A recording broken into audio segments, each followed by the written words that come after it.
Okay, so today we are going to learn how to install the HDMI output module on an RC transmitter for a Phantom 4 drone. Open up the package and here's your HDMI module. Here's your screws. There's where it's going to go, the back of the RC. And as you can see, I've got a couple of hammers, a crook shank, and a crowbar.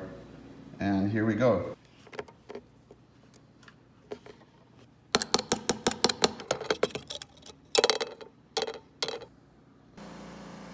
There's the old one, there's the new one, there's the... Okay, pretty good. Looks good.